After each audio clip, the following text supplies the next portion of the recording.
है friends, welcome to medical tuber. तो friends, आज जो हम वीडियो लेके आए हुए हैं एमपीडब्ल्यू व्यापम के द्वारा जो ग्रामीण स्वास्थ्य संयोजक जिसको एमपीडब्ल्यू के नाम से जाना जाता है, उसकी भर्ती एग्जाम लिया गया था 2016 पे, जिसका फाइनल आंसर यहाँ देख सकते हैं।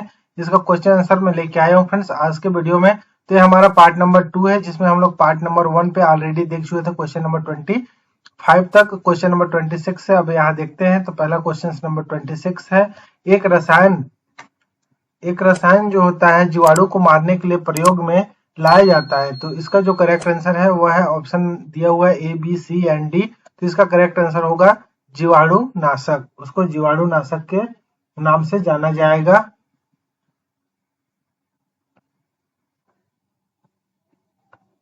तो फ्रेंड्स, एक रसायन जो होता है वह जीवाणु को मारने के लिए, तो जीवाणु नाशक, बैक्टीरियोस्टैटिक्स, स्टेरिलाइजेशन या फिर बैक्टीरियमिया।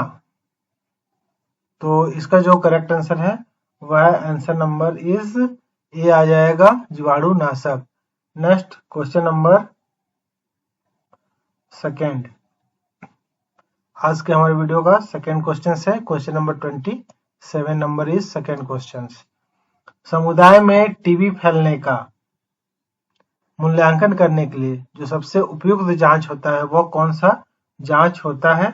ऑप्शन दिया हुआ है sputum examination, tuberculin test, x-ray of chest and blood test. तो इसमें जो सबसे करेक्ट आंसर है वह है आंसर नंबर इज ए, अर्थात जो स्पुटम की जांच किया जाता है वह सबसे उपयुक्त माना जाता है और सबसे अच्छा होता भी है। इससे पता चलता है ट्यूबरकुलिन टेस्ट जो होता है उसमें मॉन्टुक टेस्ट होता है, और एक्सरे चेस्ट से भी कंफर्म नहीं हो पाता है कि वो टीबी है, किसी और कारण से भी फेफड़े में ये सब पानी जमा होना, ये सब होना, इसके कारण से भी इसमें पैचेस दिख सकते हैं। और ब्लड टेस्ट तो सबसे जो कॉमन होता है वो होता है स्पुटम टेस्ट या फिर थूक की जांच। नेक्स्ट क्वेश्चन नंबर 28, परिवार कुछ ऐसे कार्य करता है। क्या क्या कार्य करता है? प्रजनन, बच्चों की शिक्षा एवं देखभाल, आर्थिक कार्य। तो इसका जो करेक्ट आंसर है उपरोक्त सभी। परिवार कुछ ऐसे जो है वो सभी कार्य को करते हैं। नेक्स्ट है मुंह की देखभाल निम्न स्थिति में निर्देशित है। जब मरीज मुंह से कुछ नहीं लेता, जब मरीज जो होता है उसके मुख का ऑपरेशन होता है, जब मरीज को ऑक्सीजन चिकित्सा दी जाती है।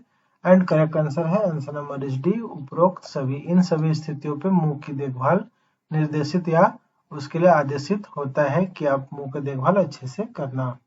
नेक्स्ट क्वेश्चन नंबर 30, शिशु एवं बच्चों में सर्वसाधारण कारण दस्त संबंधी रोग होने का निम्न में से कौन सा है?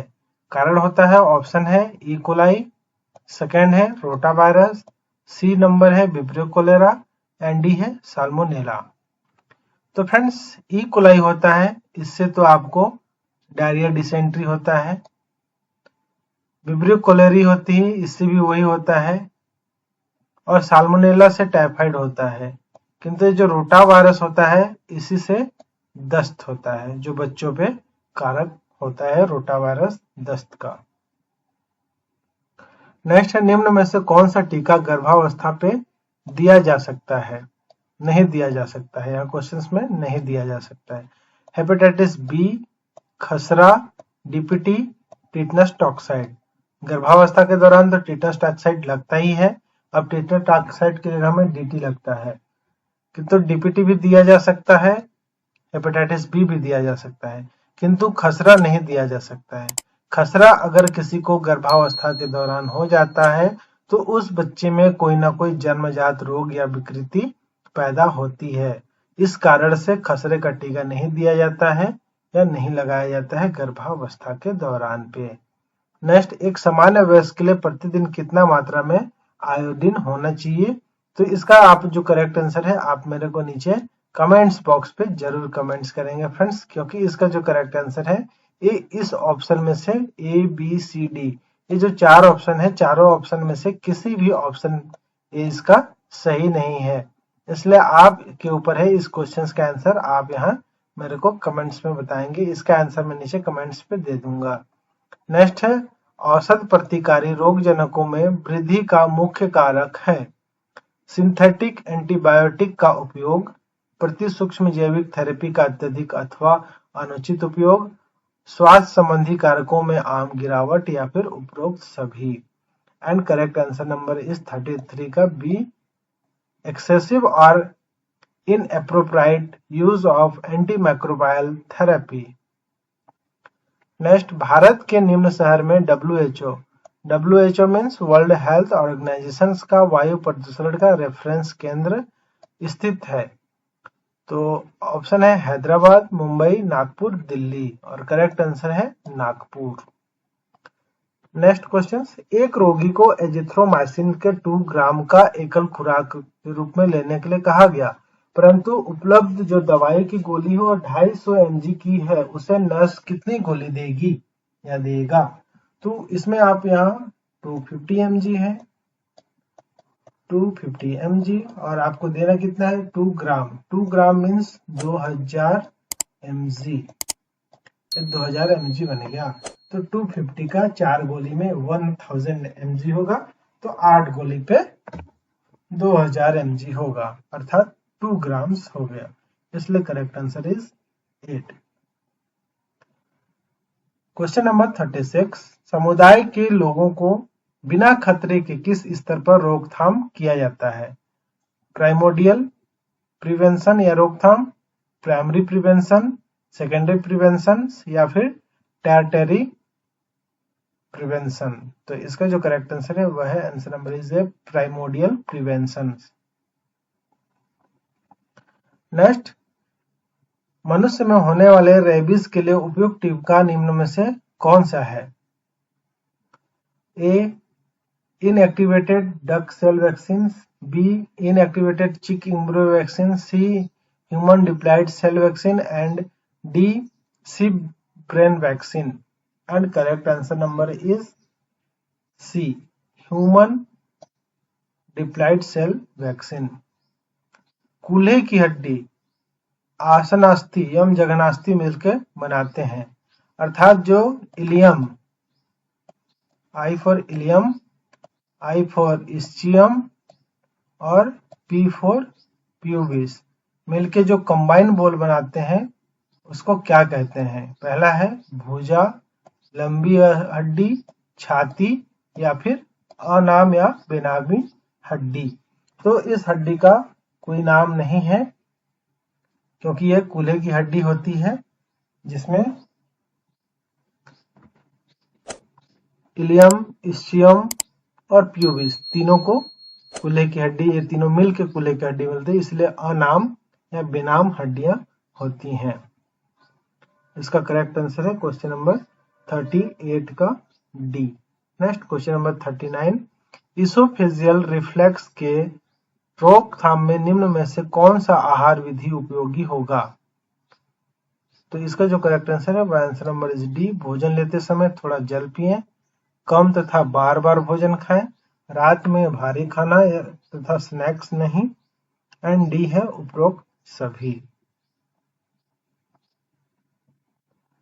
नेक्स्ट, निम्न में से एक को छोड़कर सभी प्रभावी संचार के लिए बाधा कम करने के तरीकों को सुझाव है। पहला ऑप्शन है मानव के जरूरत और समय के अनुरूप अपना संदेश कहना, मानदंड के अंतर के बारे में चर्चा, भावनाओं और रंगीन शब्दों का प्रयोग, संबंध स्थापित करने, तथ्यों का उपयोग। And correct answer number is B, मानदंड में अंतर के बारे में चर्चा। क्वेश्चन नंबर 41, प्रत्येक 4 में से 5 शहरी पीएससी के लिए 4 से 5 शहरी जो पीएससी के लिए सैटेलाइट अस्पताल का गठन किया जो निम्न कहलाता है, तो वह शहरी सामुदायिक स्वास्थ्य केंद्र कहलाएगा, और ग्रामीण क्षेत्र में सामुदायिक स्वास्थ्य केंद्र के नाम से भी जाना जाता है, जो 4 से 5 पीएससी को कवर करता है, और उन्हीं एक पीएससी में 4 से 5 और स्वास्थ्य केंद्र कवर करते हैं। निम्न में से कौन सा ज्यादातर होने वाला माल प्रेजेंटेशन है? तो माल प्रेजेंटेशन अर्थात तो जो प्रेजेंटेशन होते हैं प्रेगनेंसी में, वो सबसे ज्यादा माल प्रेजेंटेशन होता है वर्टेक्स। ब्रो फेस ब्रिज का काफी कम आता है, लेकिन वर्टेक्स जो होता है वो काफी ज्यादा होता है। नेक्स्ट है कैलस, किरण नई हड्डी बनाती है। कैलस क्या होती है? घर्षण द्वारा, संक्रमण के कारण, उपरोक्त ए एंड बी दोनों, एंड डी वाट के कारण। तो ये होता है कैलस जो होता है किरण या नई हड्डी जो बनाती है वह घर्षण के द्वारा। नेक्स्ट, एड्स के कारक जीवों को कहते हैं। HIV virus, HIV virus AIDS का कारक होता है। नेक्स्ट है जोखिम कारक गर्भावस्था के उदाहरण ये सभी हैं एक को छोड़कर। तो जोखिम वाली गर्भावस्था का सभी कारण है सिवाय एक के। बड़ी उम्र में पहला गर्भधारण, ये भी कारण है। मल्टीपल प्रेगनेंसी, बहुत बार प्रेगनेंसी, ये भी कारण है। भूतकाल में सिजेरियन की हिस्ट्री नहीं होना, यही एक कारण है जो अगर नहीं है तो अच्छी बात है। बाकी एंटीपार्टम हेमरेज अर्थात जो एनसी होते हैं उस टाइम ब्लीडिंग होना एंटीपार्टम हेमरेज कहलाता है। तो ये सभी तीनों जो होते हैं वह गर्भावस्था के जोखिम का लक्षण है, किंतु भूतकाल अर्थात जो आपका पास्ट होता है उस पास्ट में कोई भी आपका कोई सिजेरियन ऑपरेशन नहीं हुआ है, तो ये आपका एक अच्छी बात है और यह उच्च जोखिम के अंतर्गत नहीं आता है। नेक्स्ट, पारिवारिक स्वास्थ्य परिचरण सेवा के सिद्धांतों में निम्न शामिल है। अच्छी छवि स्थापित करना, बौद्धिक दृष्टिकोण बनाए रखना, आवश्यकता अनुसार सेवा उपलब्ध कराना और उपरोक्त सभी। तो पारिवारिक स्वास्थ्य परिचरण सेवा की दृष्टि से जो है इसका करेक्ट आंसर है, आंसर नंबर इज सी, आवश्यकता अनुसार सेवा उपलब्ध कराना। नेक्स्ट क्वेश्चन, निम्न में से कौन सा खाद्य पदार्थ शरीर स्वस्थों के लिए नहीं है? ऐसा कौन सा पदार्थ जैसे उबला अंडा, मांस, मूंग दाल, तो इन सभी में प्रोटीन, विटामिन सभी चीज मिलते हैं। अंडा सब में प्रोटीन्स मिलते हैं, तो सभी कुछ जो होते हैं इसमें मिलता है, तो इससे हमारे शरीर का निर्माण होता है। लेकिन जो आलू के चिप्स होते हैं इसमें कोई भी बॉडी बिल्डिंग पदार्थ नहीं होते हैं, इसके वजह से इसका जो करेक्ट आंसर है वह आंसर नंबर इज डी, आलू चिप्स। नेक्स्ट क्वेश्चन, निम्न में से कौन सा आसन बनाने में सहायक होता है? मस्तिष्क, सेरिबेलम, चेतक या फिर पोन्स? तो जो सेरिबेलम होता है वही आसन बनाने में। नेक्स्ट क्वेश्चन, एक अच्छे एवी साधन की गुणवत्ता में निम्न एक को छोड़कर सभी गुण होते हैं। जो एवी एड्स होते हैं मीन्स ऑडियो विजुअल जो एड्स होते हैं वह गुणवत्ता में निम्न एक को छोड़कर सभी गुण होते हैं। सार्थक और उद्देश्यपूर्ण, हर पहलू में सटीक, तुरंत फुर्त किया या फिर जटिल और मुश्किल। तो इसमें से जो तुरंत फुर्त किया ये नहीं होता है, इसके अलावा सभी होते हैं जो ऑडियो विजुअल एड्स या प्रचार जो होते हैं उसमें। नेक्स्ट क्वेश्चन, मेरुदंड के ग्रेव कैसे रुकाएं? वक्ष कैसे रुकाएं? कटी कैसे रुकाएं? फ्रेंड्स शुद्ध हिंदी है, शुद्ध हिंदी में आपको प्रॉब्लम आ रहा है। सबसे पहले यहाँ देखेंगे cervical, thoracic and lumbar vertebrae मिला के टोटल कितने होते हैं?